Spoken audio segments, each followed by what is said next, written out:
perfect fit that wasn't enough. In the heart of Lagos, where the pulse of the city meets the hum of a sewing machine, Elias reigned supreme.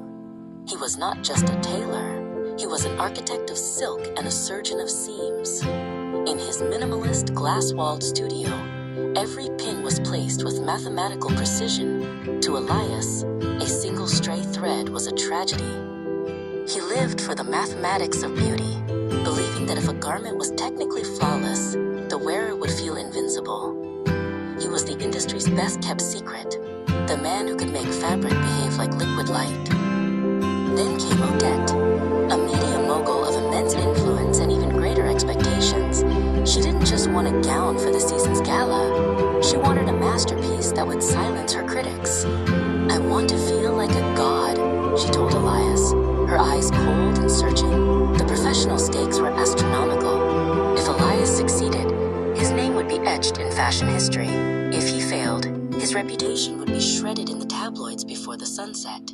Elias took the challenge, his mind already calculating the drape of iridescent threads. The construction was grueling. Elias worked through the nights, his fingers calloused from the intricate beadwork. Every stitch was a silent prayer for perfection. His apprentice, Toby, watched in awe as Elias used a laser-guided system to ensure the silhouette would mold to Odette's frame without a single pucker. Elias was obsessed. The dress began to take shape, a cascading waterfall of midnight blue and silver aso-oke silk that seemed to vibrate with its own life. The day of the first fitting arrived. Elias watched as Odette stepped into the gown. It was a miracle of engineering. The fabric clung to her curves and flowed where she moved, creating a silhouette that was nothing short of divine.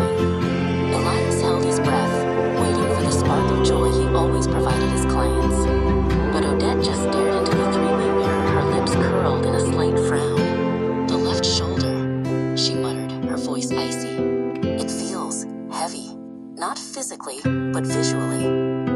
Elias spent 48 hours straight, dismantling and rebuilding the shoulder.